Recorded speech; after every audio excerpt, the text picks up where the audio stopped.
Então, assim, digo que vocês são a futura geração dessa moda, né? É tão importante e vocês buscarem conhecimento, buscarem repertório, é lindo de ver. Então, parabéns para todo mundo que está aqui, parabéns pela iniciativa, né, do Instituto Ecotesse e de todos os parceiros que estão fazendo essa grande realização.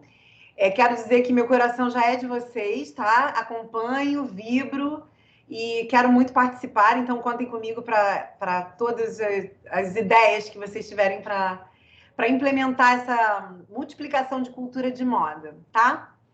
Exatamente. Então, não, e eu quero também, então, dar um prazer recebê-los aqui, dar uma boa noite para todo mundo. Meu nome é Maria Letícia e esse é o nosso encontro online do projeto Lab Moda Mais, que é essa formação em moda sustentável e empregabilidade voltada para os jovens, realizado pelo Ecotesse, né, a ONG que atua há mais de 16 anos na área da moda sustentável, desenvolvendo os projetos que contribuem para a construção de uma cadeia de moda mais ética, limpa e inclusiva.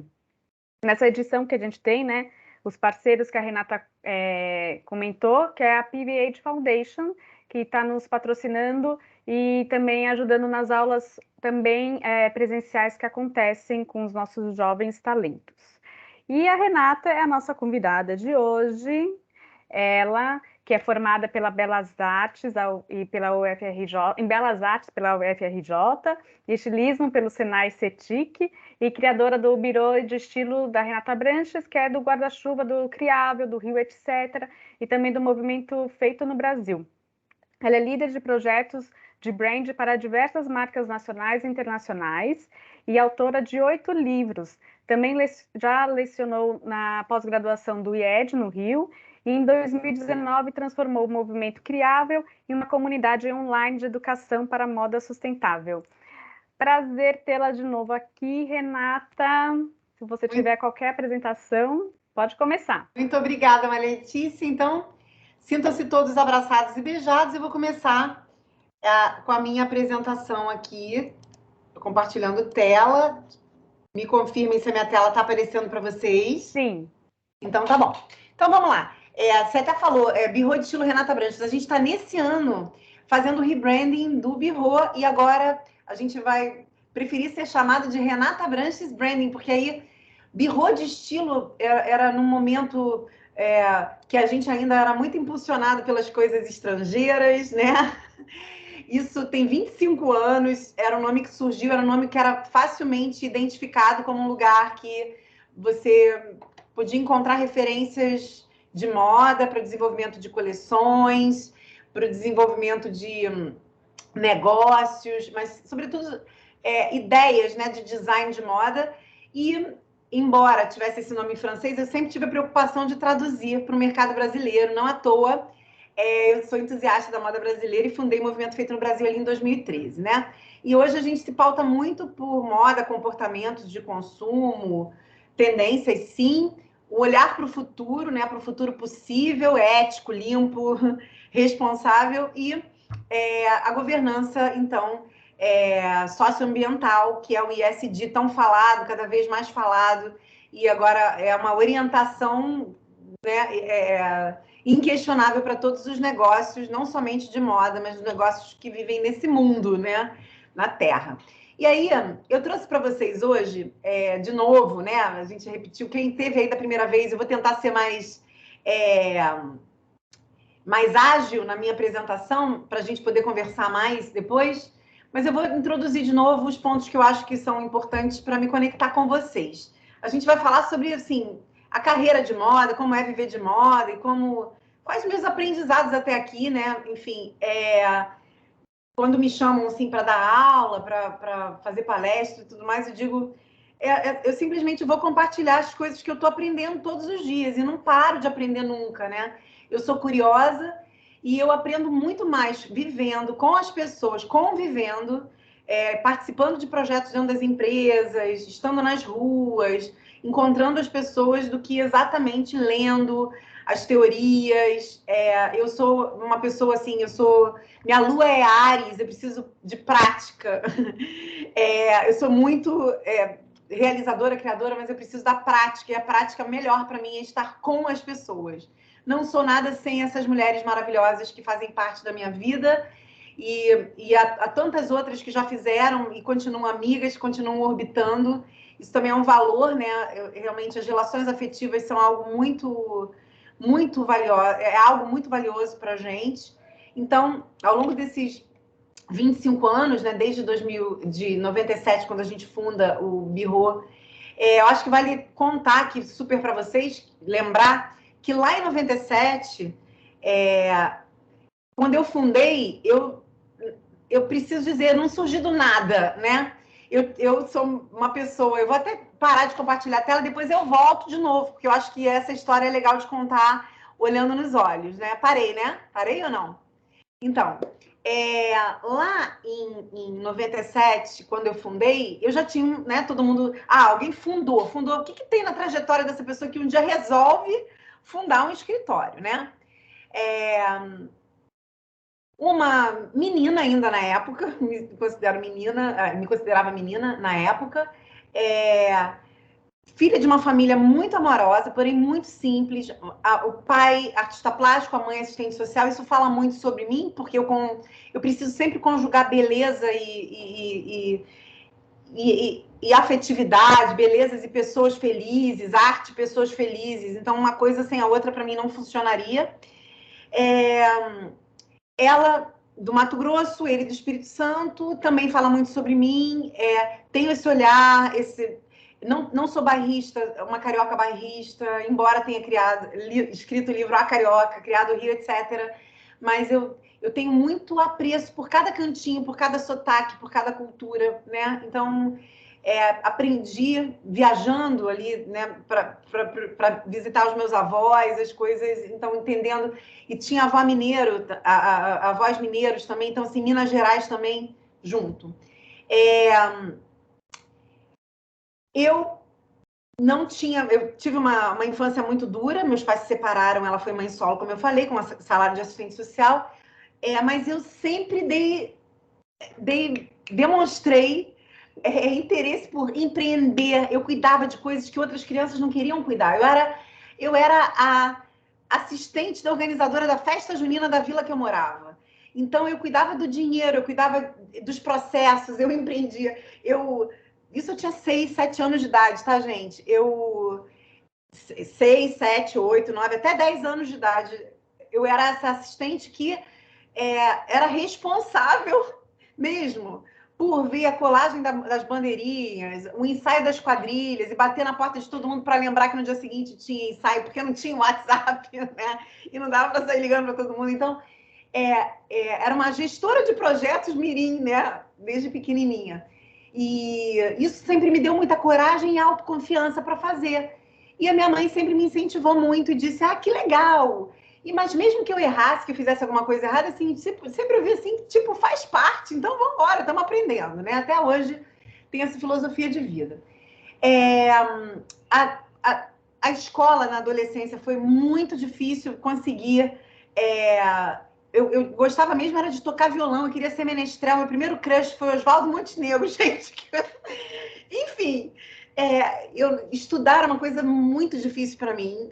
E eu sou DDA também, e depois, mais tarde, me descobri que quem tem distúrbios de déficit de atenção em geral só estuda mesmo aquilo que é apaixonado. Então, e aí eu entendo por que eu era ótima no teatro, por que eu era ótima nas artes, na aula de música, né? Na aula de desenho. E minha mãe nunca desincentivou nada disso e nunca cobrou altos resultados, mas foi bem difícil para mim. Até a minha formação foi difícil, porque minha mãe não tinha grana de pagar a escola, porque eu não consegui passar para um CAP, como a minha irmã conseguiu passar, né, para o Pedro II, que é uma escola estadual, então a pública, eu não consegui. Então, minha mãe fazendo aquele esforço abissal, e eu, no paralelo, assim, muito tranquila, realizando o melhor de mim. Eu acho que isso é importante dizer. E fazendo bicos, desde o final da minha adolescência, quando passei para a faculdade ali. Para me formar na escola, eu tive que trabalhar. Não participei da festa de formatura, porque, importante dizer isso, era uma escola classe média, até uma escola católica, e eu sou né, espírita, eu sou kardecista, da terceira geração espírita, mas sempre fui muito bem acolhida. Mas, assim, aqueles valores muito elitistas, até da própria festa de formatura, que tinha que pagar uma mensalidade carésima. Eu falo, gente, não tem nem condição, isso não é a nossa prioridade. E aí, eu mesmo trabalhando, eu optei por não pagar essa mensalidade, porque ainda tinha outras coisas que iam me encarecer ali no futuro. Pagar fotógrafo, mensalidade, a roupa, o vestido, a maquiagem. Estava todo mundo tão envolvido nisso, e isso para mim não é um valor, não era um valor. E tudo bem, então eu não fui na festa de formatura. Apliquei para Belas Artes, que era uma coisa que eu adorava fazer, desenhar, né? Desenhar, me expressar criativamente. Minha mãe super incentivou. Até cogitei comunicação, acho que também teria ido bem em comunicação. Até cogitei psicologia, mas assim, a minha grande paixão, eu passava horas, eu ficava até de madrugada desenhando, gente. Eu ficava até de uma... E assim, eu catava exposições, eu catava desde pequena, isso muito me interessava. Eu ficava mergulhada nos livros, mais interessada nas ilustrações do que na leitura, mas eu sempre li muito também. Mas, assim, era o mundo das artes que era a minha paixão, então minha mãe incentivou, né? Vai lá. Entrei para Belas Artes e aí eu precisei, eu já estava trabalhando em loja e entrei para Belas Artes e por um período eu virei sacoleira trabalhando em loja. Então, assim, eu saía às 7 horas da manhã de casa, 10 para as 7, precisamente. Minha aula começava às 8 na Ilha do Fundão, né? Eu chegava sempre às 8h30 na Ilha do Fundão. E saía da Ilha do Fundão, mais ou menos 1 da tarde, 2 horas da tarde, pegava o busão, ou pegava carona, tinha ponto de carona, eu sei que tem até hoje, é muito legal. E eu atravessava a cidade para ir para o Shopping Rio Sul, um lugar que eu trabalhava, numa loja que eu trabalhava, e trabalhava até o turno das 10 horas e chegava em casa na Tijuca às 10h50, 11 horas da noite, todos os dias, né, por alguns anos da faculdade. Até que eu resolvi aplicar para estilismo, quando eu percebi que a Belas Artes, as coisas na Belas Artes eram muito morosas, os projetos muito lentos para o meu dinamismo. Então eu pensei, será que na moda eu não vou conseguir implementar coisas, né? E aí, sim, apliquei para o estilismo, fui a penúltima aluna a entrar. Eu sou amiga dos 3, os meus melhores amigos, desculpa, os meus melhores amigos lá são os 4 últimos, né? Eram 22 alunos, então eu fui a de número 21, eu sou amiga do número 20, do número 21, 22, enfim, todos eles, né? E aí, eu comecei a estudar, e aí sacolando, trabalhava demais, gente, estudava menos do que trabalhava, mas assim, me aplicava demais, isso para dizer para vocês que assim, nunca foi fácil. E eu soube esses dias, isso para quem interessar possa, nunca tinha me interessado, mas eu ouvi esses dias que eu seria filha de Ogum, que é a batalha, né? Enfim. E também isso mostra que nada vem fácil para mim. Tipo, nunca recebi uma mesadinha, gente. Não. É assim, herdeira, não. É tudo eu que tive que conquistar. E aí, entrei, enfim, para o estilismo. E aí, eu, na luta para conseguir fazer as 2 universidades, logo fui chamada para trabalhar numa empresa, apliquei com currículo e tal, era praticamente, ela só pagava passagem e era um estágio, né? A passagem e a alimentação, e só que eu lá dentro peguei com unhas e dentes todas as oportunidades mesmo. E eu, gente, fiz muito mais, eu quero dizer isso, assim, eu era estilista, no entanto, eu ia para a feira Fenite que tinha para vender, eu ia lá para vender. Eu inventava treinamento para os representantes. Eu sempre surpreendi com algo mais, no afã de conquistar as coisas, conquistar espaços, né? Porque era difícil para mim. Então, para eu cavar esses espaços, assim, como mulher, eu me via sendo sempre impelida a ter que dar mais. E foi assim que eu fui dando mais de mim, aprendendo coisas. Então, eu acabei aprendendo coisas, porque cada pessoa que eu converso, eu tenho sempre a intenção de sair mais rica e de enriquecer, né, naquele encontro. Meu avô que dizia isso, nunca saia da presença de ninguém, deixando essa pessoa menos rica, sempre enriqueça. e sempre busque se enriquecer com qualquer encontro. Então, eu sempre levo essa máxima em prática. E aí, o trabalhar em loja foi muito decisivo para mim, tá, gente? Então, assim, de vocês aí, quem puder, hoje não precisa ser loja, bazar, vai vender no bazar do amigo, na festinha, na collab, na loja colaborativa, enfim.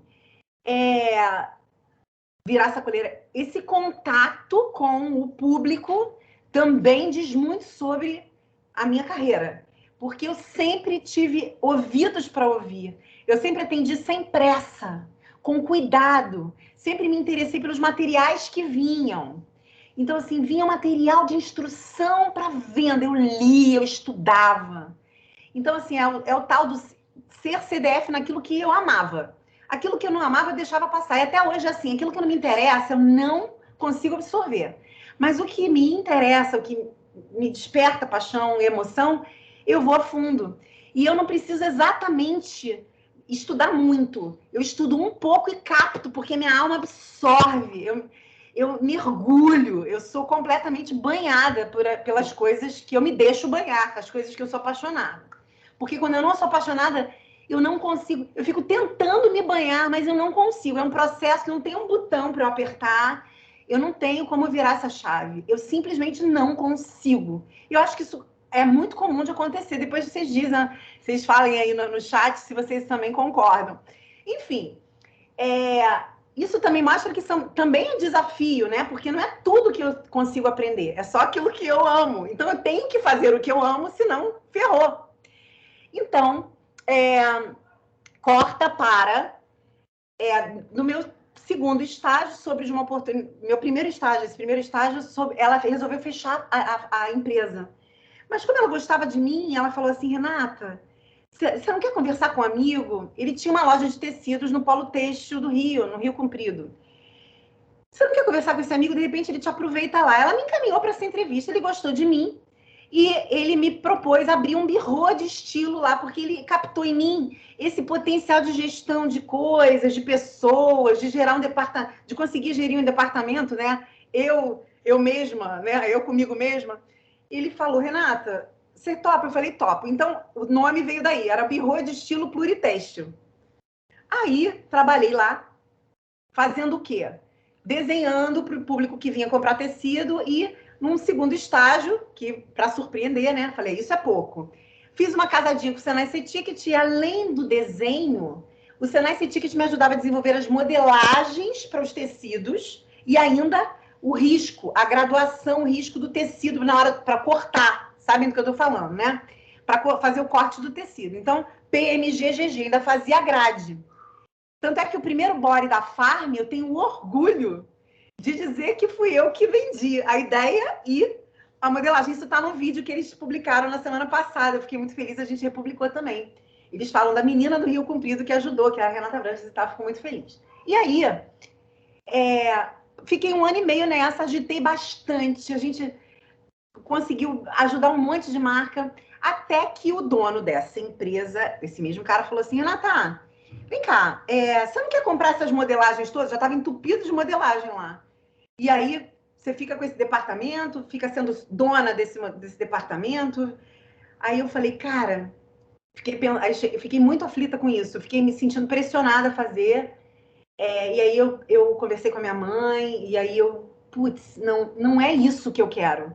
Porque eu quero vender as minhas ideias, eu quero vender a minha fala, meu conhecimento. Eu não quero vender objeto, eu não quero vender roupa ou modelagem, eu não quero estoque de nada.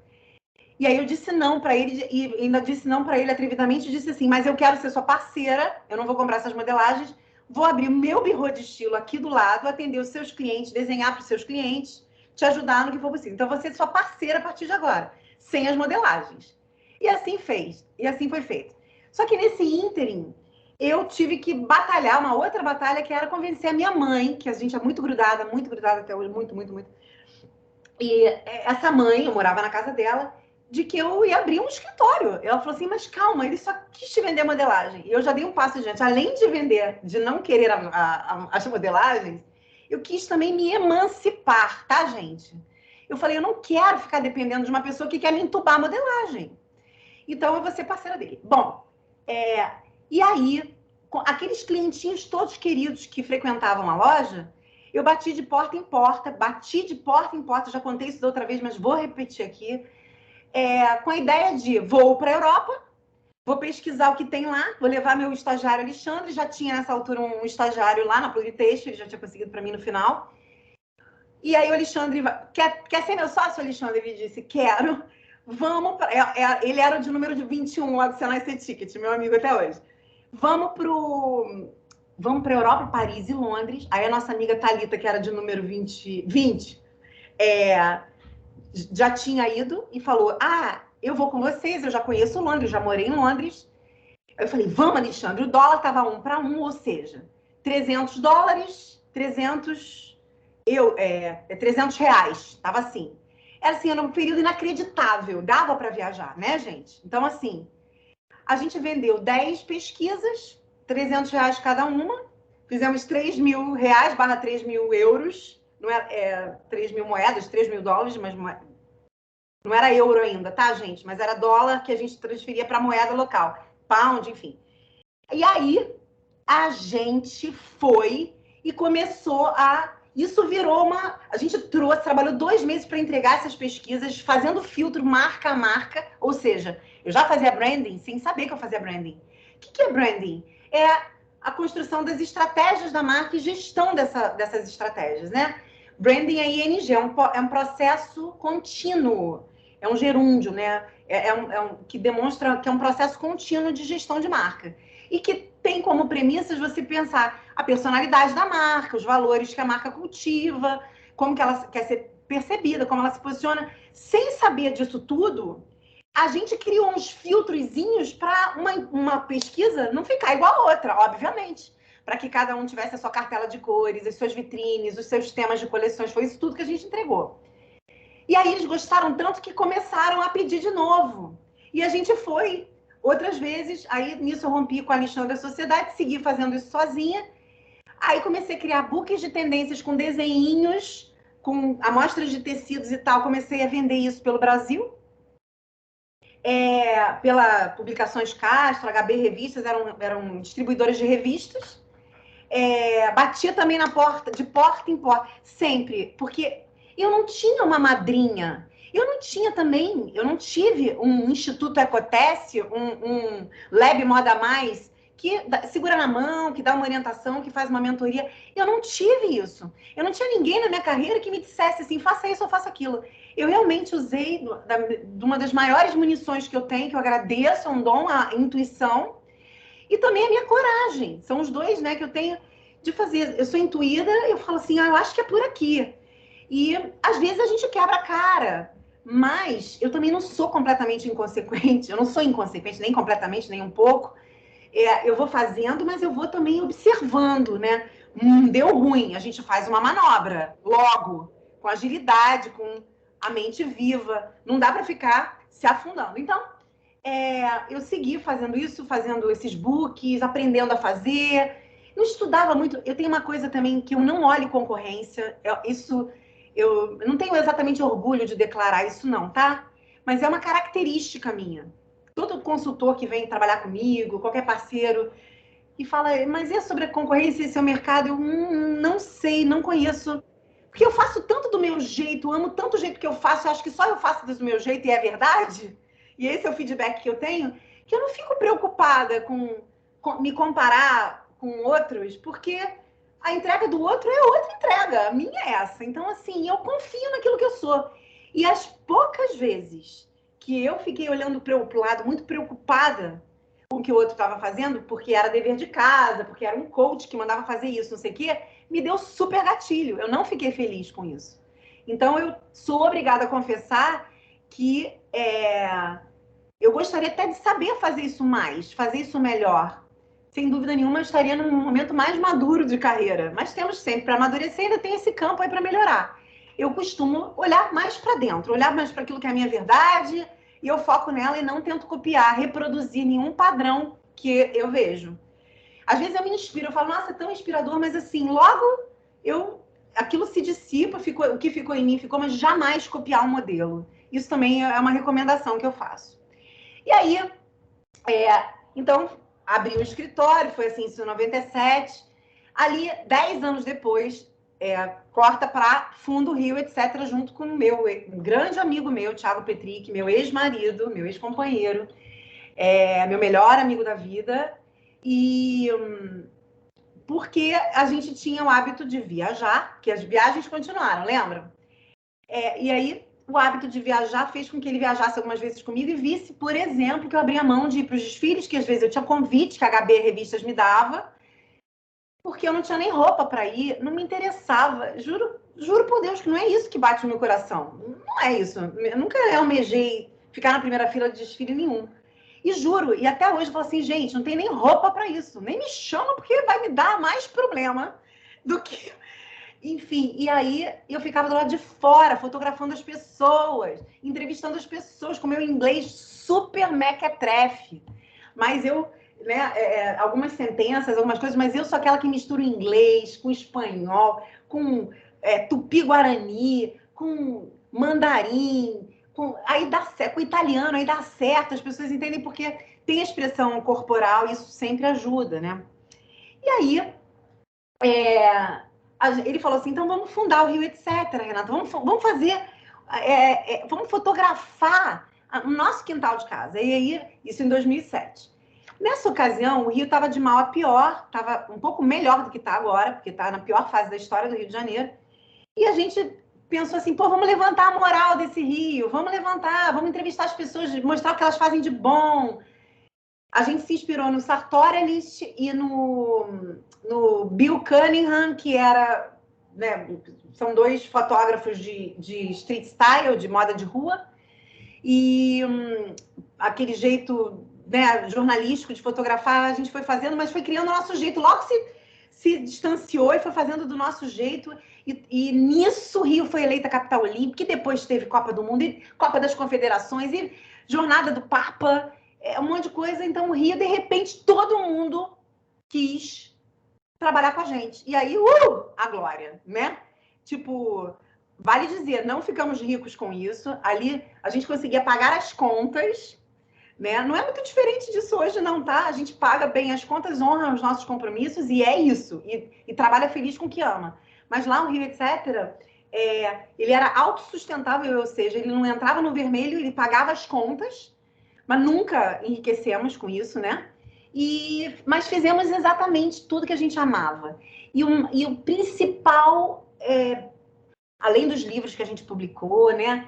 7 livros ali pelo Rio, etc., mas eu acho que a principal herança do Rio, etc., foi conhecer tanta gente, porque quando a gente ia entrevistar, de novo, olha aí as pessoas contando as suas histórias, então a gente tem amigo pra caramba, aqui na cidade do Rio, sobretudo, mas o etc. significa estilo, tendências e comportamento, e também um motivo, um álibi para a gente falar de qualquer outro lugar do Brasil e do mundo, né? Enfim, e aí a gente fez amizades pelo Brasil e pelo mundo com essa abordagem. Oi, tudo bem? Ah, olha, você tá com uma aura tão bonita, a gente é do Rio, etc., a gente fotografa a alma encantadora das ruas, as pessoas... nisso a gente conquistou e cativou muito. Então, eu acho que, sem dúvida, a maior herança para mim, né, o maior patrimônio, além dos livros, porque eu acho que escrever livro, publicar livro é muita coisa, são as amizades, os afetos que a gente construiu e que acabam sendo uma rede de relacionamento que passa a ser também, gente, um ativo meu, da minha empresa, como que eu explico? É um patrimônio que a gente adquiriu, que eu adquiri, que eu dou graças. Então, para lembrar vocês, assim, como as relações são importantes, como você fechar qualquer coisa sem fechar uma porta, encerrar um ciclo sem fechar a porta, ao contrário, agregar, manter as portas sempre abertas, mesmo que você tenha vontade de descascar, pensa a longo prazo, né? E assim, primeiro que não vale a pena um embate.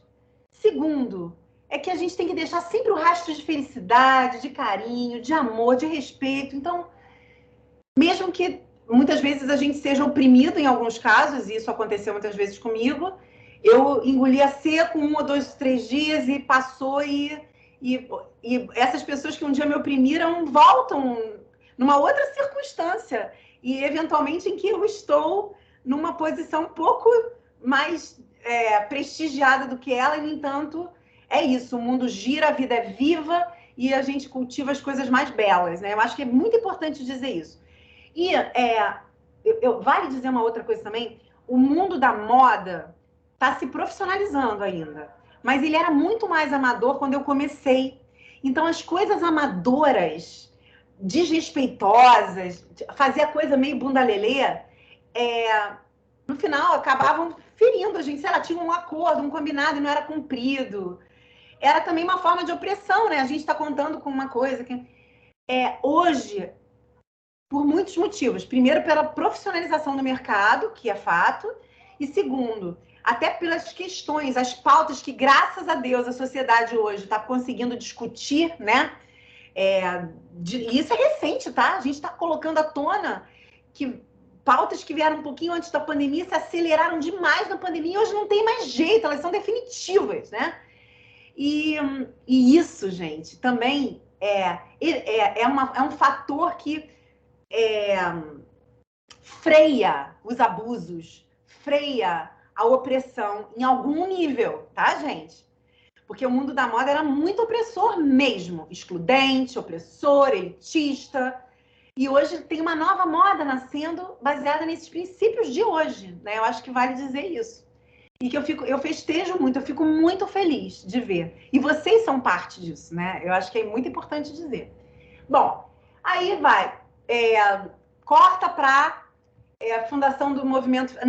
Não, antes disso. 2009, eu comecei 2007 a gente fundou o Rio, etc. 2009, eu comecei, depois desses movimentos de Olimpíada, falei, meu Deus, essas marcas maravilhosas que vieram trabalhar com a gente, Adidas, Farm, Reserva, Natura, Boticário, Grendene, Burberry, que é a marca, né, inglesa, todo mundo queria tirar a casquinha da gente, que a gente fazia conteúdo sobre o Rio, todo mundo queria vir para o Rio. Tirar a casquinha com o nosso público, né? E aí eu comecei a estudar essas marcas, falei, caramba, não é à toa, existe um método para elas estarem aí de pé, sempre se renovando, sempre inovando, com rigor estético, com rigor ético. E aí eu fui estudar branding. Eu aprendi um pouco com elas, porque, gente, eu vou dizer, de novo, cada material que me davam de briefing para eu fazer uma campanha, para a gente pensar uma campanha, cada materialzinho que eles davam, eu era quem ia lá estudar os detalhes. Porque e mesmo que eu estudasse rápido, batia o olho. Eventualmente tinha que ter um translator, ia lá no Google Translator.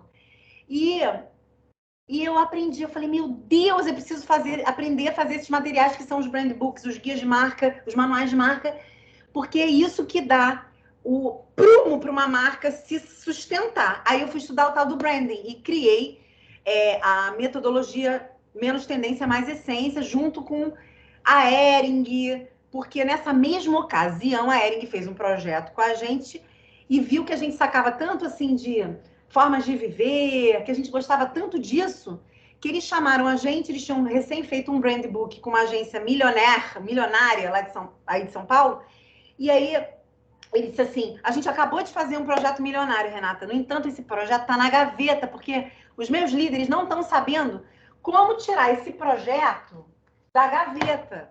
E aí, eu falei, a gente estudou 6 meses juntos, uma forma, um método para tirar aquilo que era só conceito do ar filosófico.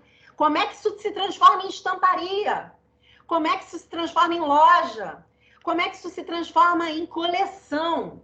Como é que isso se transforma num atendimento, um modelo de atendimento Hering? Aí nós criamos, eu falei, seus problemas acabaram, nós criamos o guia de marca estilo da Hering, em que a gente tira do papel todos esses conceitos que eram muito intangíveis, eram só blá, blá, blá. Para quem não se envolveu, pensa, uma empresa com milhares de funcionários. 10 pessoas fizeram um documento. Texto, texto, texto. Como é que se multiplica? A gente foi trazendo imagens, conceitos, tem texto também para amparar, mas assim, imagens de linguagem, estilo de vida, que causas abraçar, enfim, com que marcas colaborar. A gente foi até a parte de loja, como é que é a ambientação de loja, enfim, todos os detalhes. A gente começou a tornar tangível. Esse trabalho eu dou graças aos céus, porque junto com o CEO de lá, a gente foi construindo o método. Ele ia provocando e dizia, como que a gente pega uma personalidade da marca e transforma isso assim? Peraí. A gente foi fazendo junto. E aí, a gente conseguiu criar um método, né? Que resolve a questão de como é que pega conceitos e transforma em coisas materiais, em práticas diárias. E aí, esse foi o primeiro de muitos, então já tem mais de uma centena. Depois a gente fez as outras marcas do próprio grupo Ering Kids, PUC, todas as outras, Design e tal. Depois a gente fez outras tantas, Maria Filó, fez Salsa Jeans, lá de Portugal. E aí fizemos a parte de produto para Farm, fizemos cama, mesa e banho Karsten, Trussard, Altenburg, que vocês já devem ter ouvido falar, são marcas, né, da indústria têxtil. Enfim, outras tantas assim que nos orgulham, a Werner Têxtil, que é aqui do Rio, a gente foi fazendo, foi aprimorando essa metodologia, que também vale muito dizer, tem sempre as pessoas no centro desse processo, tá? Tem sempre as pessoas no centro desse processo. As pessoas felizes. Então, por que eles gostam de contratar a gente? Porque a gente dinamiza, a gente brinca, faz aromaterapia, bota música, todo mundo dança, a gente ouve as pessoas, a gente pergunta, como que você está? E a gente ouve. Então, como que eu posso te ajudar? A gente ouve, porque não adianta perguntar como você está e deixar fazer ouvido de mercador, né? Enfim, depois disso, a gente cria um movimento feito no Brasil junto com a Ródia, né, que ele anda hoje com as próprias pernas, mas ali tinha o intuito de valorizar o que é feito aqui por nós, né? Nessa ocasião, a indústria têxtil brasileira estava quebrando com a farra dos importados chegando, né? Produto chinês, produto da Indonésia, né? Enfim, os produtos orientais chegando com aquela qualidade duvidosa, com aquele preço duvidoso, com aquele processo fabril duvidoso, enfim. Quando a gente surgiu com esse movimento, as pessoas festejaram, foi bem legal, isso deu também um vigor ali na indústria, ajudou de alguma forma. Depois a Roja assumiu esse projeto. Aí, os encontros de moda que eu fazia desde o início, que eu não contei para vocês, eu não lembro se eu contei hoje, eu acho que não. Lá, além de eu fazer os bookzinhos de tendências com tecido, com desenho, a gente também aproveitava e mostrava dentro da nossa salinha, com slideshow, as fotos da viagem, as tendências, a gente fazia essa apresentação que foi aumentando de tamanho. Começou com 6 pessoas em volta de uma mesa, e foi aumentando para outra salinha, tarará, até que a gente já chegou a fazer eventos de 600 pessoas em São Paulo, no Senac Lapa, né? Muito legal, a gente compartilhando esse conhecimento. Até que encontros de moda eu comecei a implicar com esse nome. Achei genérico, comecei a achar... Não é encontros de moda, é mais que isso. Chamamos de movimento criável. Já fizemos documentário com ele, feira de negócios, evento de palestra. E, graças a Deus, um pouquinho antes da pandemia, a iluminação veio para nós, né? A intuição de novo aí. Renata, transforma isso num negócio digital, porque vem chumbo grosso aí na frente. Dito e feito. Transformamos num criável online, numa escola de moda sustentável online. Começamos devagarinho ali em 2019. Eis que chega a pandemia. E aí, que bom que essa cama estava feita. A gente conseguiu escalar, trazer... E a gente formou 2.000 e pouco... Já formou 2.600 alunas, porque é majoritariamente mulher. E teve inscritos, né? Mais de 5.000 alunos. Uma delas, Maria Letícia, né? 5.000 alunas, então, no meio de uma pandemia. Então, assim, a gente trabalhou muito, insanamente, mas a gente conseguiu. E hoje o Criável se transformou num negócio... Eu quero, né? A gente tem pretensão. Ele está com uma vidinha própria lá, organicamente tem pessoas entrando, mas bem devagarinho, porque o que a gente sente é que se a gente não impulsiona, se a gente não investe no marketing e tal, não chega muita gente. Tem uma comunidade já formada, entra um pouquinho, mas organicamente, ele está lá vivo, mas a ideia é de transformá-lo num negócio social, num instituto, ou assim, fazer essas alianças com aquele conteúdo maravilhoso que tem, poder, né, entregar, distribuir para um número cada vez maior de pessoas e que de verdade precisem, que vão aproveitar, vão absorver desse conteúdo que a gente faz com tanto carinho, com tanto amor, com tanto apreço, olhando as riquezas dos detalhes, sabe? Enfim, e aí, eu vou agora voltar a compartilhar a tela com vocês. Até aqui tudo bem, gente? Tô falando pra caramba, né? Eu falei que ia ser 15 minutos, 44. Beleza. Eu já vou liberar para perguntas, tá? Deixa eu só fazer aqui um flow, que é o seguinte. Espera aí, vou compartilhar. Cadê? Aqui. Hoje, o Criável também, ele se transformou num projeto Vida Criável, que a gente faz um repasse. Todos os projetos que entram de branding para a gente faz um repasse de 5% para alguma ONG. Também a gente compartilha conhecimento e promove 1000 conexões.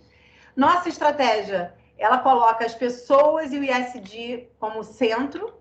E isso aqui que a gente aprendeu com essa turma toda. Cuidar, respeitar, ser responsável e sempre desenvolver, né? Desenvolver, que é expandir, crescer, né? Fazer crescer, tornar-se maior e mais forte. E a gente acredita piamente que não existe nenhum desenvolvimento de uma empresa que não tenha como premissa o desenvolvimento das pessoas primeiro. Não existe uma coisa sem a outra. E é motivo da gente festejar, principalmente vocês que são a nova geração aí da moda, já totalmente pautada pelo modelo de moda circular, aquele que promove uma redução drástica da geração de lixo, de resíduos, né? E que tem como princípio fazer retornar, né? Prolongar a vida de tudo que se cria, né? Todos os recursos que se extrai, né? Todos os renováveis, prolongar o máximo tempo de vida, evitando o máximo gerar lixo e fazendo com que outras riquezas aconteçam. Então, a gente está vendo o mercado de reuso, de upcycling, de brechó, todos os reis, né? Reciclar, reinventar, reusar, revender, tudo isso crescendo enormemente. Então, olha só, os negócios de economia circular podem representar 700 bilhões de dólares na indústria de moda até 2030, falando do mundo, né? Então, é a grande oportunidade que a gente vê. Então, se eu tivesse que soprar no ouvido de vocês alguma coisa para fazer, para começar, gente, pensem. Não comecem nenhum negócio que não tenha circularidade como um valor. Busquem os recursos que já existem. Se não majoritariamente, parcialmente no início, coloquem metas para esse crescimento. Porque a circularidade, para mim, é uma das únicas saídas possíveis. Né? Então, assim, já tem... O Fashion Revolution conta para a gente que já temos recursos no planeta para 200 anos de uso, de moda. Tem roupa para 200 anos pronta, gente. Olha só. Então, assim, a gente precisa comprar desde a matéria-prima? Será? Será que a gente precisa? Ou tudo precisa? E que matéria-prima é essa? Ou tem que ser mesmo orgânica? Tem que prestar atenção nos selos? Tem que pensar sempre em materiais naturais, porque vai fazer menos mal, né?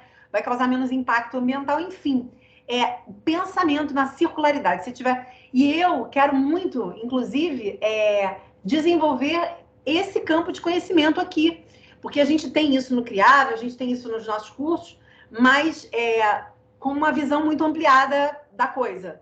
Eu acho que a gente precisa ter ela um pouquinho mais aprofundada, né? E a gente está estudando e pensando, e quem quiser se juntar para fazer isso, vamos embora. E agora eu sou toda de vocês, gente. Falei pra dedéu. Espero ter dito aqui um pouquinho do que vocês... Sim, tem muita coisa que eu já ia perguntar, que você já trouxe, e até vou pegar esse gancho da questão desse comparativo que você fez, porque é uma pergunta até da Samara, que ela mandou, que é isso, assim, como que você então percebia o mercado de moda? Você falou um pouco que tinha essa questão muito opressora, de pouca diversidade, de pouco espaço, né? Era a ideia até dos estilistas, que eles podiam tudo e eles podiam ser, né, figuras até um pouco abusivas, porque isso fazia parte do criador genial, né? Você tinha aquela figura do se a pessoa não fosse ruim, eu trabalhei na indústria e às vezes a gente ouvia isso, se ele não fosse exigente nos mínimos detalhes, ele mostrava que ele não era bom, né? Você tinha essa ideia. E hoje a gente vê uma mudança. Então, como que você vê isso, assim, esse melhora, digamos assim, no mercado de moda? É totalmente. Eu vejo claramente uma diferença drástica. Existia uma glamorização desse criador, dessa criadora, né? E ele era soberano, ela era soberana. E hoje não mais. Eu acho que a própria moda desceu desse pedestal e ela entendeu que tão importante quanto esse estilista é quem vai consumir, tão importante quanto esse estilista é quem vai costurar, tão importante quanto esse estilista. Quer dizer, nem todo mundo já entendeu, mas a maioria tá. Estamos em vias de. Tão importante quanto esse estilista, quem vai vender essa roupa. Então, assim, criando uma relação, uma hierarquia mais horizontal, menos de cima para baixo, mais ombro a ombro, né? Mas trabalhando junto. E isso tem totalmente ligação com o amadurecimento da indústria, né? E o entendimento de que a colaboração é que vai fazer as empresas conseguirem se renovar e inovar, criar coisas inéditas, com valor, que mude a sociedade, que as pessoas queiram comprar, que as pessoas digam, uau, como é que eu vivia sem isso? Isso é inovação. E que ainda tem a possibilidade de democratizar, né, de ganhar escala para um número maior de pessoas. Então, eu acho que, pautado pela inovação, saiu desse pedestal, que era uma coisa muito europeia também. Tem um podcast que eu amo muito, isso tem num dos cursos nossos, enfim, que vocês vão depois ver aí,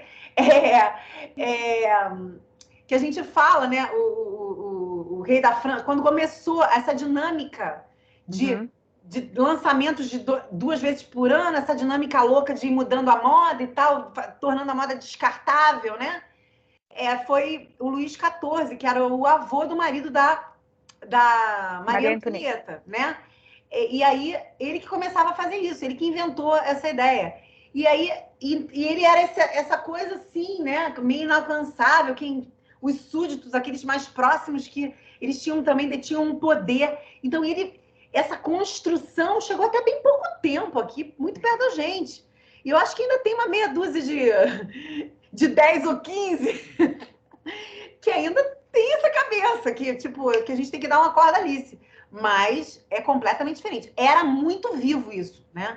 E hoje não é mais. E aí, agora que eu vi o chat aqui rolando solto. Super rolando aqui. Umas conversinhas, assim, mas ainda as perguntas mandaram um pouco antes.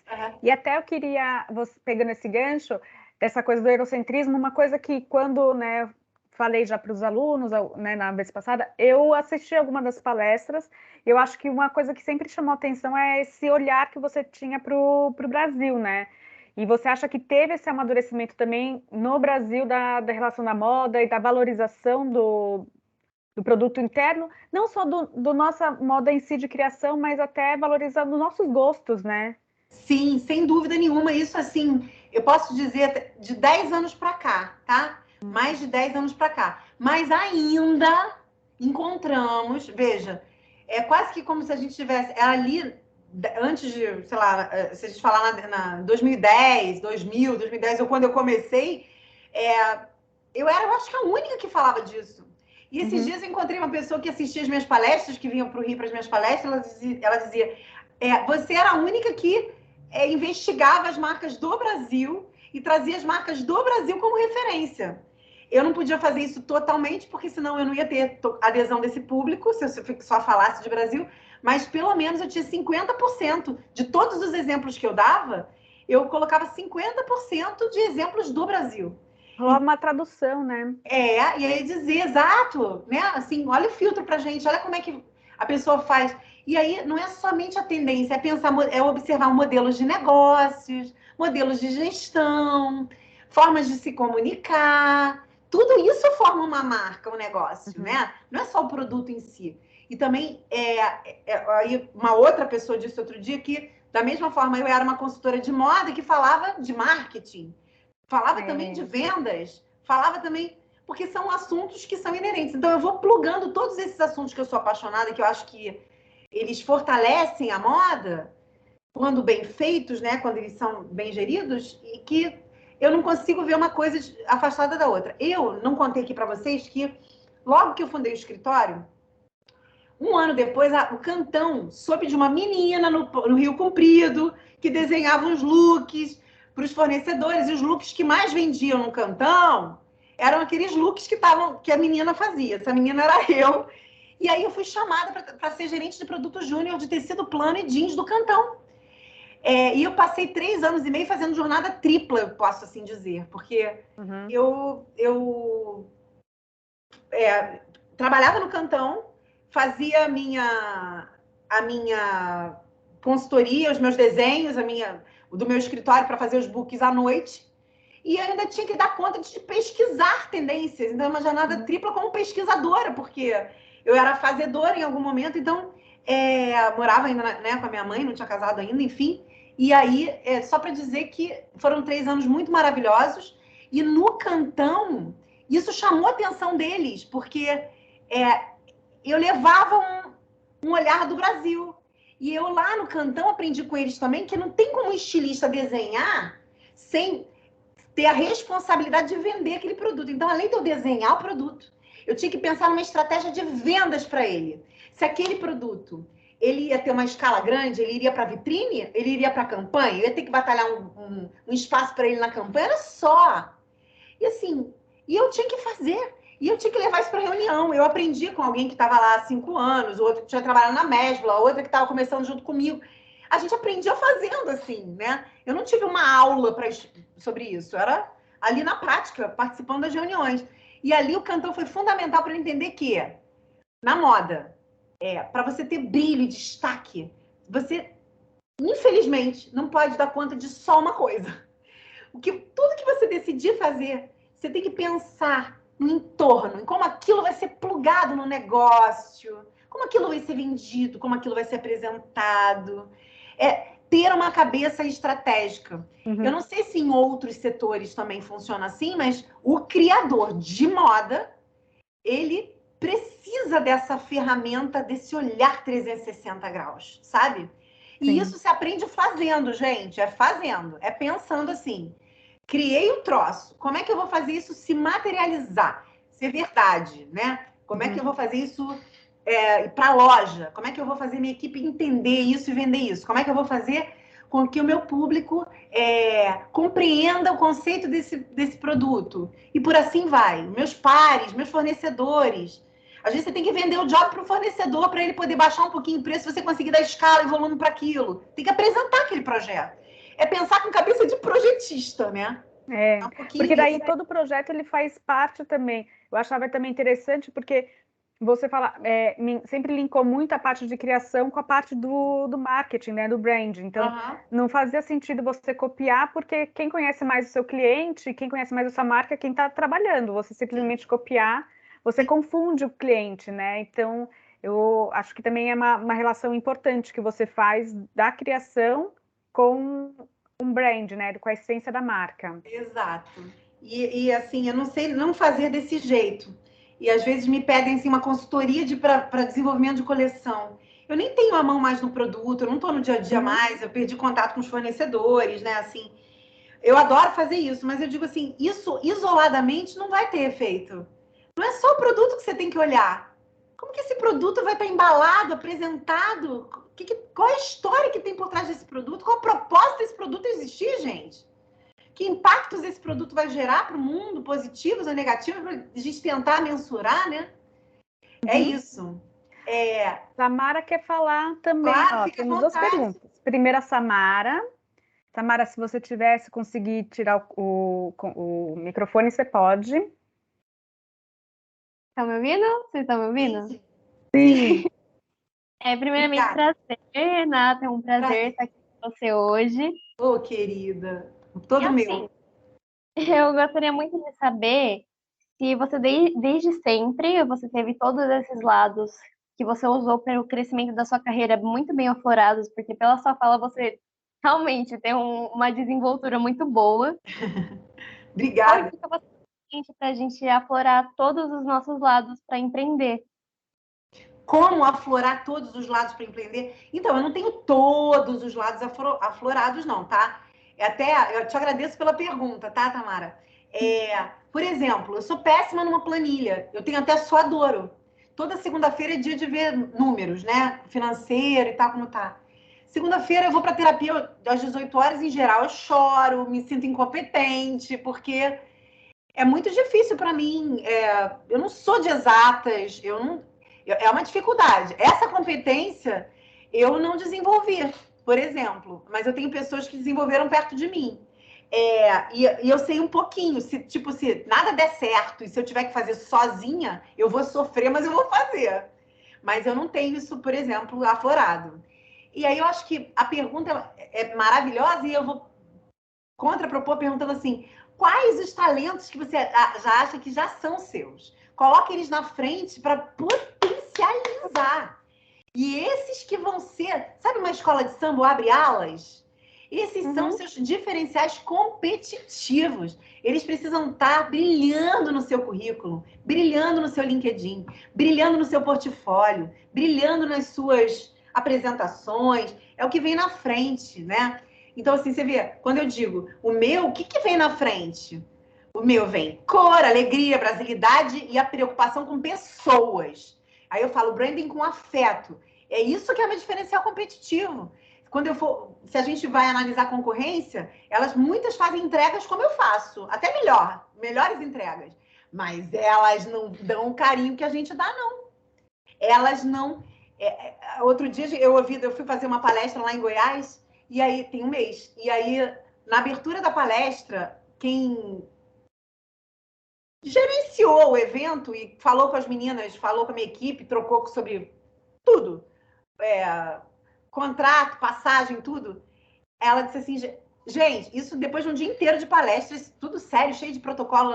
Gente, eu preciso dizer, Renata tá aqui, ela vai falar sobre branding com afeto. E eu tenho que dizer, o que ela tá dizendo me parece que é tudo verdade. Sabe por quê? Eu nunca recebi tanto afeto de uma equipe quanto eu recebia dela.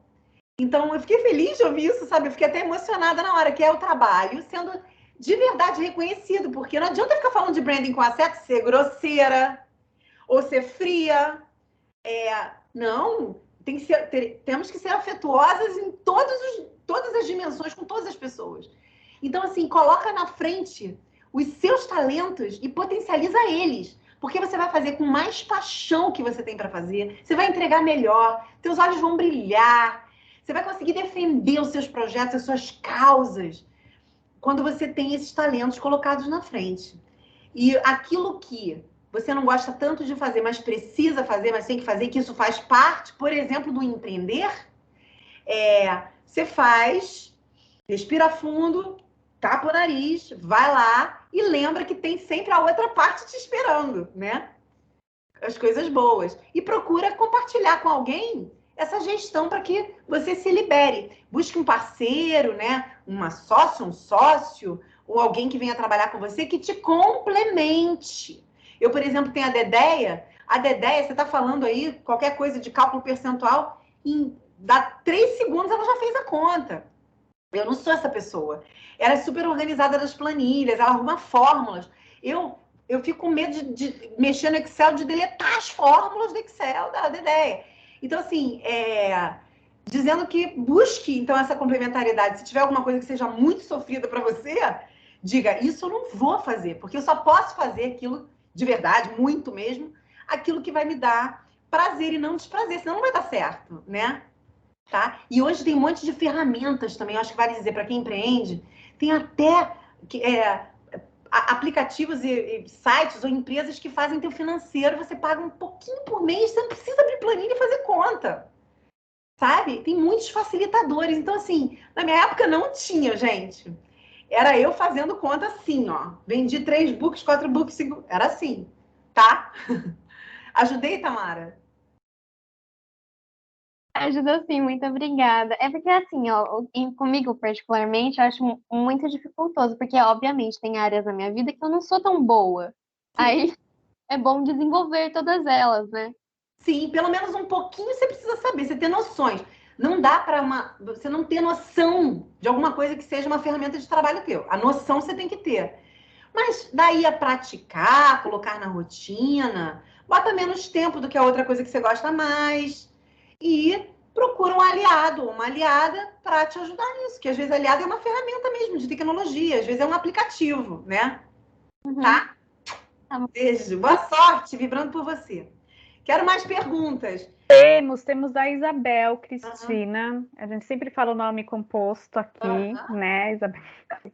Isabel, se quiser, pode liberar o microfone aí. Vocês estão me ouvindo? Acho que sim, né? Sim, sim. Boa noite, Maria, Renata, galera. Boa noite.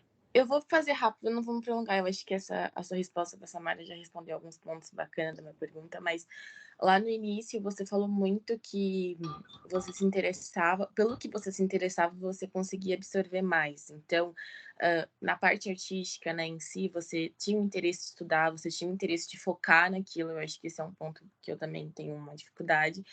Mas eu acho que através disso você conseguiu se posicionar no mercado profissional e na área que você está. E aí a minha pergunta é, além dessa dica do tipo, faça o que você gosta de fazer, o que você gosta de estudar, se você tem uma outra dica para que faça, porque, por exemplo, pessoalmente, eu tinha uma área específica que eu queria seguir, porém depois eu conheci outras áreas no mundo da moda e minha cabeça fez, uau, tipo... E agora, para qual que eu vou? E aí, a dica que eu queria saber é se você tem uma segunda dica de como fazer a gente se posicionar no mercado profissional e saber que, tipo, é essa a área que eu quero, é essa carreira que eu quero seguir mesmo, sabe? Além de se só gostar, né? Teve um ponto a mais para ti também que te ajudou a decidir.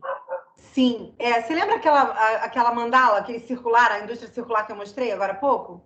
Uhum. Ali tem... Cada pedacinho daquela é uma área que você pode se desenvolver dentro da circularidade, né? Mas, assim, como você descobrir, né? Como descobrir? Eu diria assim, é porque para mim foi muito claro logo de início. Eu não tive que procurar. Eu não fiquei indecisa, eu não fui libriana nesse momento, né? Eu fui ariana, me joguei. Mas, assim, o que eu diria é encontrar, dentro das áreas que você já se interessa, você disse, eu estava interessada numa área, de repente o mundo se abriu. Você vê que, porque antes, assim, trabalhar com moda era ser estilista, hoje você pode ser produtor, fotógrafo, stylist, você pode ser consultor, você pode ser gestor de projeto, uma gestora de projetos, enfim, né? Pode fazer planejamento de coleções, tanta coisa, né? Enfim. É você entender assim, primeiro mapeia, não abre tudo. Quais aqueles que você vê maior sintonia com sua personalidade, com seu desejo, e busque referências dentro dessas áreas. Quem é a consultora ou a influenciadora que trata desse assunto? Então, se aproxima desses conteúdos, faça perguntas, assista lives, mande e-mail, ofereça seus préstimos, quem sabe até... Olha, eu queria experimentar, muitas pessoas já fizeram essa proposta para mim e eu não tive oportunidade, porque eu nunca tive muito espaço físico para receber, sempre foi tudo muito pequenininho. Mas 2 vezes me chamou a atenção, 2 vezes eu fiquei muito embebecida com 2 currículos que eu recebi, que eu dei a chance. Uma era num cliente meu, então ela trabalhava, ela era meu braço direito, mas ela não ficava comigo, ela ficava no cliente, eu dei essa chance, né? Foi a primeira vez que eu tive uma pessoa da minha equipe dando consultoria na casa do cliente. E a outra foi depois se tornou até cliente, abriu uma marca, mas ela tinha um tino de pesquisa e ela fazia pesquisa e uma vez por semana ela vinha me trazer a pesquisa e a gente trocava assim. E ela abriu, na pesquisa dela, ela chegou numa ideia de uma marca linda, uma marca infantil, bem responsável, e ela abriu. Então, mas foram 2 ofertas que foram diferentes. Uma chegou em formato de carta perfumada, a outra veio digital mesmo, mas com currículo, com e-mail super bem apresentado. Eu falei, ai, querida, vou tentar conversar com ela. E deu um match, né? Tudo que ela me falou, tudo que ela apresentou tinha tanta consistência que eu fiquei interessada em saber. Então, 2 vezes isso aconteceu. E aí, é isso, elas plugaram em mim. Estou falando da minha experiência, né? Então, eu faria isso, assim, buscaria quais são quem são essas pessoas? Do branding, da pesquisa, né, do styling, que áreas são essas? Eu vou me conectar e procurar saber um pouco mais sobre o trabalho dela, através das redes sociais dela ou até entrevistando, pedindo um papo, entendeu?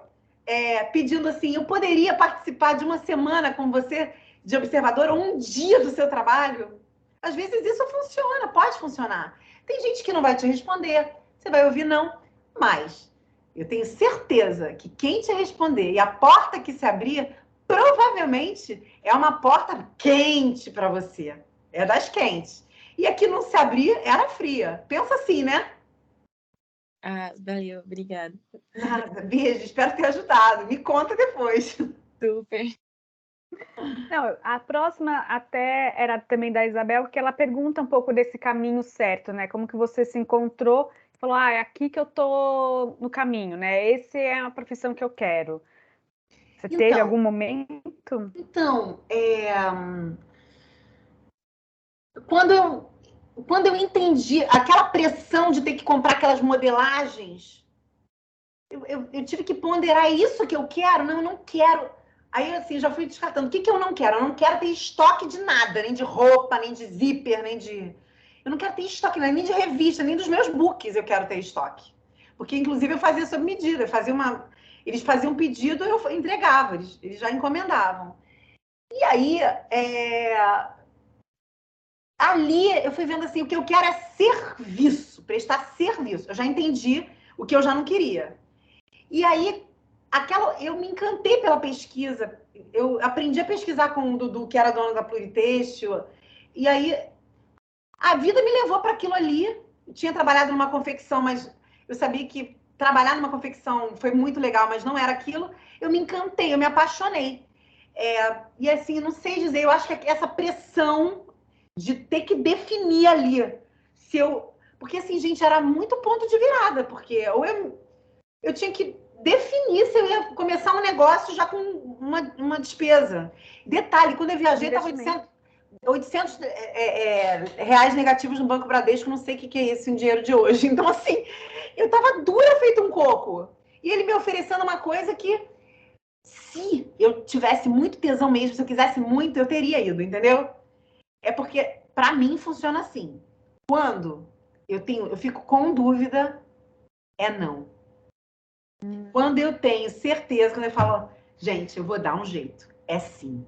É porque é esse o caminho. É como eu entendo a minha intuição. E intuição é sempre a primeira ideia que vem. Quando a primeira ideia você vai assim, quando você faz isso, pode quase ter certeza absoluta que é o caminho do não. É o não. E quando você fala assim, caraca, gente, é algo sim, tá quente. Então, aquele é frio e esse é quente. Funciona assim comigo. Eu me conheço, eu me reconheço. Agora eu estava para definir um negócio de âmbito pessoal que estava assim. Ai, eu estava assim. Aí eu falei assim, gente, tá dada a resposta. Se eu estou sentindo essa angústia em ter que decidir, é porque não. Né? Se tiver alegria, se tiver conexão com a minha essência, eu vou estar alegre. Se tiver conexão com a minha vida, com o universo que me rege, eu vou estar alegre e feliz. Se eu tô triste, É uma resposta cabrunhada, sempre mais rápida. essa é a resposta. A Sei Samara lá, tem mais. eu penso assim. Não, e faz sentido, né? Porque é isso, tem dentro já uma intuição que te move. Uma pergunta também da Samara. Pode falar, Samara, novamente. Novamente aqui. Quantas vezes? No começo da entrevista, você falou muito da sua intuição e você voltou a falar disso agora. Eu gostaria muito de saber se teve algum momento da sua carreira que a sua intuição ela te levou para um caminho que talvez não tenha dado certo como você planejou, mas te fez um aprendizado e fez bem de uma forma que você não imaginava. Sim, completamente. Ótima pergunta. Não foi minha intuição, foi meu cansaço que me levou. Eu vou te contar. Foi assim, ó. Mas foi bom, foi bom. Mas eu sofri. Foi assim. Quando lembra que eu contei que do nada ver a conspiração divina para criar um negócio online? Não foi do nada. Eu estava muito cansada. Eu tinha feito uma jornada, eu tinha feito 8 embarques em 7 dias. Não há organismo que se sustente saudável, não há espírito que consiga permanecer numa alegria. Eu estava absolutamente esgotada. Ainda mais o organismo feminino, tá, gente? A gente sente muito isso, tá? Muito. E aí, no final do último voo, eu estava em Santa Catarina, com um diretor comercial de uma empresa que era patrocinadora do Criável. E eu fui lá ter uma reunião com ele. Aí ele falou assim, eu falei que eu estava exausta. Aí eu falei, agora eu vou para o meu 8º voo em 7 dias. Aí ele falou, Renata, por que você não dá escala para isso? Você já ouviu falar de uma tal de fórmula de lançamento? Hoje eu tenho horror dessa fórmula de lançamento. Horror, horror, horror. Mas naquele instante eu fiz, plim, pode ser a minha salvação. E de certa forma, foi. Por quê? Sem essa fórmula de lançamento, que é uma estratégia de venda de infoprodutos, ou seja, o infoproduto que eu tinha era o curso, eram os cursos, né? Mas é um trabalho insano. A gente trabalhava, assim, insanamente, freneticamente, com uma equipe gigante, com um custo horroroso, assim, enorme, uma coisa que não dá para contar. E, assim, tipo assim, eu não tenho o menor talento para trabalhar num ritmo de bolsa de valores. É um horror para mim. E aí, isso me faz sofrer, me afastou da minha essência, porque era resultado, resultado, resultado, dinheiro, dinheiro, dinheiro. Eu sobrevivi justo a isso. E na hora que ele falou, quero saber, vamos marcar reunião, quero sim, me conta sobre isso. Me deu o plim positivo. A minha intuição dizendo, vá. Mas eu, em algum momento, e aí eu acho que pode ter sido a pandemia, mas eu vou dizer, em algum momento, essa roda viva em que eu entrei para conseguir sobreviver online, vender esses produtos, essa roda viva me afastou demais de quem eu sou. E né, eu não me reconhecia. E eu fiquei tão exausta e sem me reconhecer que eu tive um início, né, um colapso, eu tive um burnout, isso foi em junho do ano passado. Eu me sentia incapaz de fazer as coisas, eu sentia um cansaço enorme, uma tristeza, uma vontade de desistir de tudo, era o burnout. Eu dormia, não descansava, e assim, aí, na verdade, não foi a minha intuição que levou, foi o meu cansaço que me fez assim, meu Deus, eu tenho que encontrar uma forma de dar escala ao que eu faço. E hoje, tanto é que eu volto e tô tentando reconfigurar, né, sempre, o tempo todo, e não exatamente dando escala, porque eu já vi que a escala também é uma ilusão. Dar escala vai resolver a vida, não, mas para você dar essa escala, o custo é muito alto, o preço é muito alto, e foi muito mais alto do que todas as outras iniciativas que eu tive na vida. Então, e ainda agravado por uma pandemia, né, gente? Que realmente não foi fácil. Então, não sei se deu para contar essa história, mas eu fui levada, assim, pelo meu desespero e meu cansaço. E, no final das contas, foi meu ônus e meu bônus, né? Porque eu sobrevivi, aqui estou, consegui honrar todas as minhas contas. Assim, né, gente? Gente, não é mole não, tá? E não pensem que viver de moda significa acumular fortunas. Vide Renata, que está aqui na frente de vocês. Ralo muito. Todos os meses tenho dificuldade de entender como que eu vou pagar o mês que vem. A nossa margem é muito pequena. Para fazer o que a gente faz tem um custo alto, para fazer bem feito. Então, por isso assim, o grande valor, né, o grande pagamento é a satisfação de fazer o que eu amo. Eu posso fazer isso velhinha, eu quero ter saúde, só peço saúde para fazer isso velhinha, tá? Mas não tem assim fortunas, não tem, acumulou dinheiros, não, ainda não. Espero até acumular um pouquinho, que eu acho que eu mereço, pelo menos um pouquinho, né, para poder envelhecer tranquila, fazer um pé de meia para aposentadoria, não custa, né?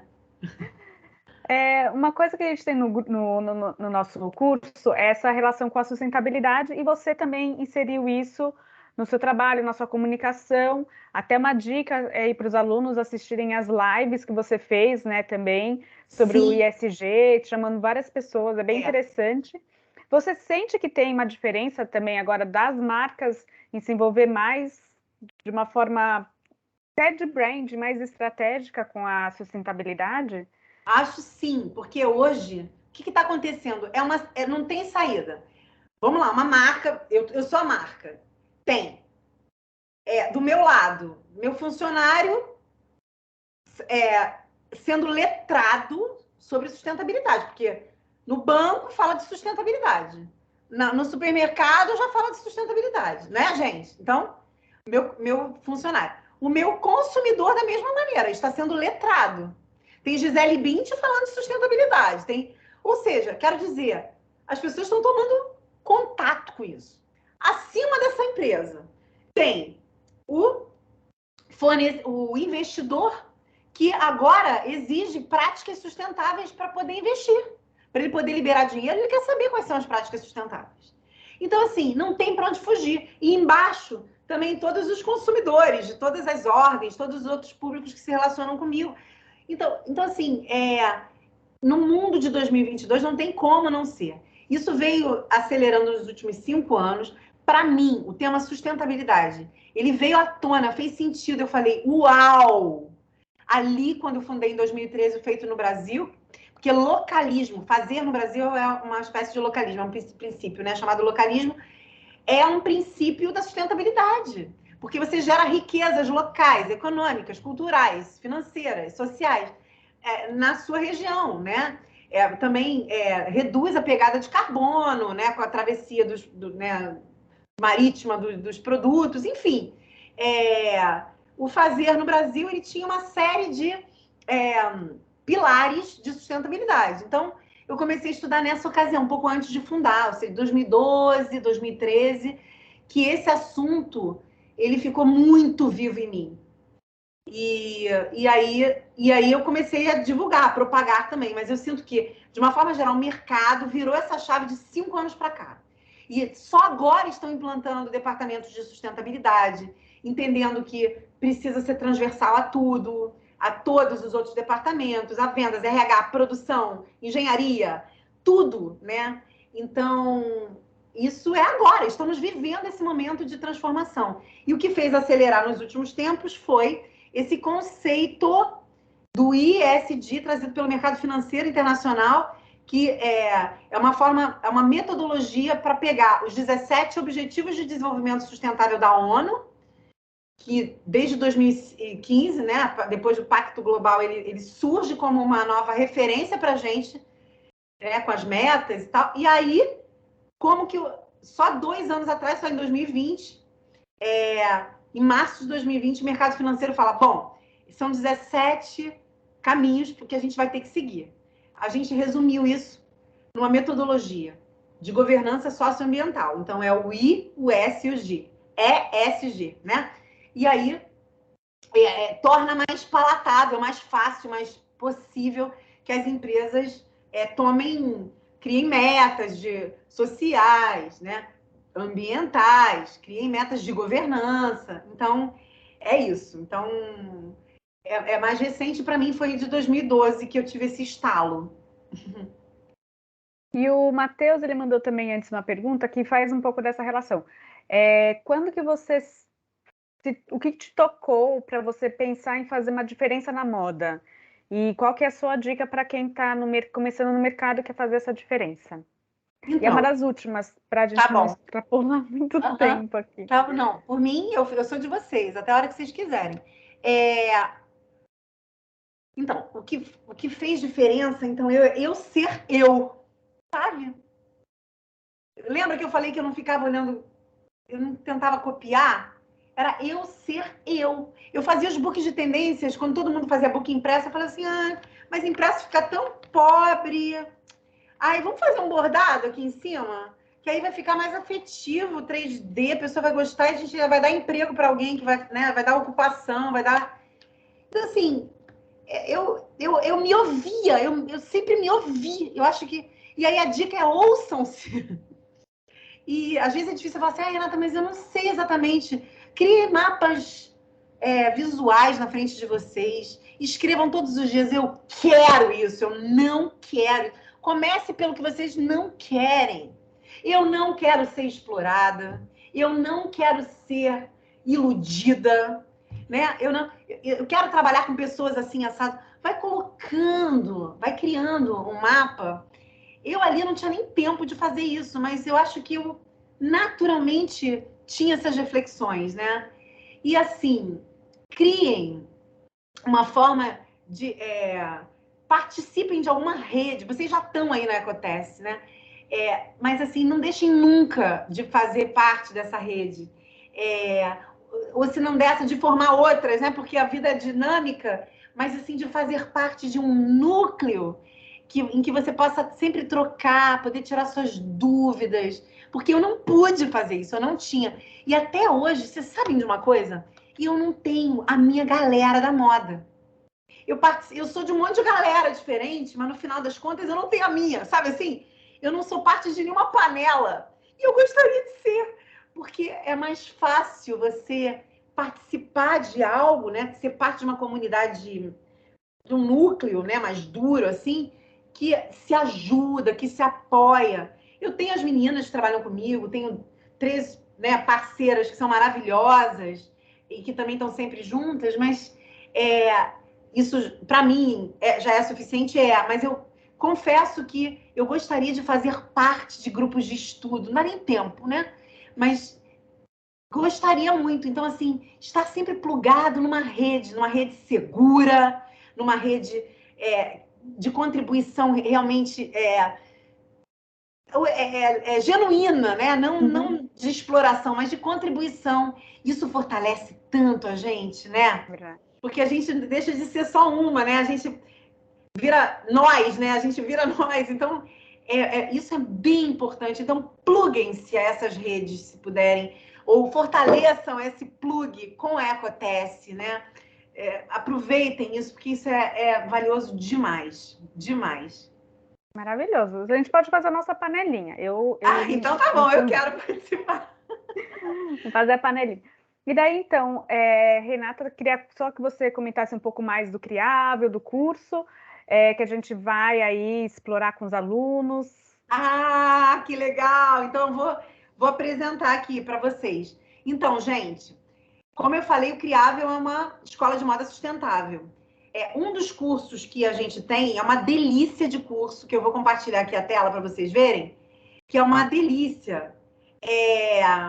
E a gente vai sortear alguma coisa? Quer sortear já uma? Não precisa, né? Não precisa. A gente vai fazer uma atividade depois com os alunos. Beleza. Então, esse curso é o curso de cultura de moda. A gente passa por história, comportamento e negócios. Um mergulho fascinante no universo da moda. É apresentado por mim e pela minha super parça, que é a líder da pesquisa aqui, a Marina Giustino.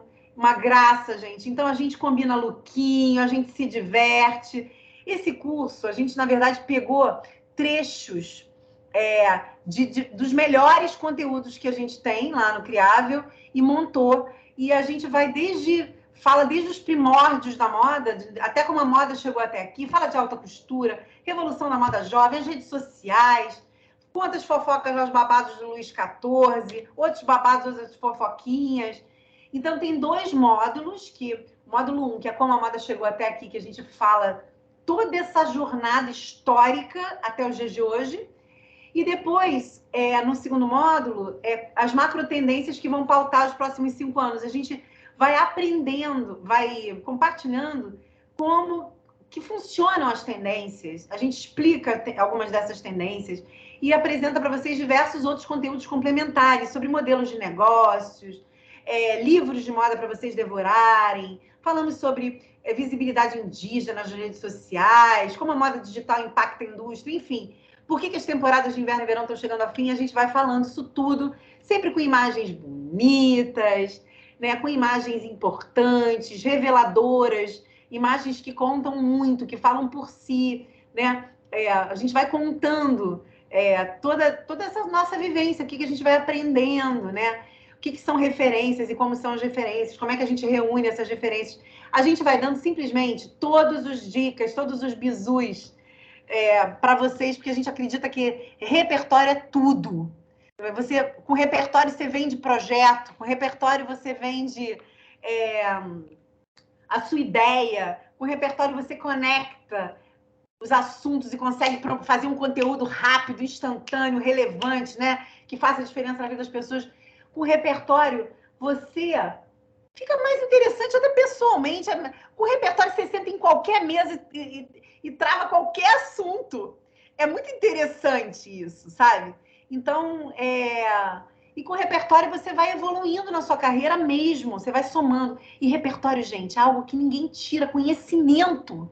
Ninguém tira da gente, né? Assim, pode chegar um tsunami, passar um ciclone, tirar a gente do prumo, mas aquilo que está em nós, né, instalado como conhecimento, é nosso patrimônio. A gente leva isso como algo muito importante, como uma moeda para a nossa vida, uma moeda das mais valiosas, né? Nosso grande tesouro, até acredito nisso. Então, aproveitem. Vocês vão ter acesso ao curso Cultura de Moda. Aproveitem muito, comentem. Vão lá na DM, marca a Renata, marca a Marina. A gente vai gostar de saber como vocês estão experienciando isso. E aí a gente marca um próximo encontro para falar sobre o que vocês aprenderam, vocês levarem suas questões, dúvidas. Não sei se eu vou saber responder tudo, mas o que eu souber eu vou, né? Porque a gente vive sempre aprendendo. Quem sabe eu marco até com a própria Marina junto. A gente poderia marcar em algum horário. Só que Marina mora lá na França. Então teria que ser de dia, se for possível. Porque senão é muito sacrificante para ela. Se não puder, faz só eu. Se puder, a gente faz de dia. Porque ia ser o máximo. Vocês vão também adorar a Marina. Vocês vão ficar apaixonadas pela Marina. É maravilhosa. Sim.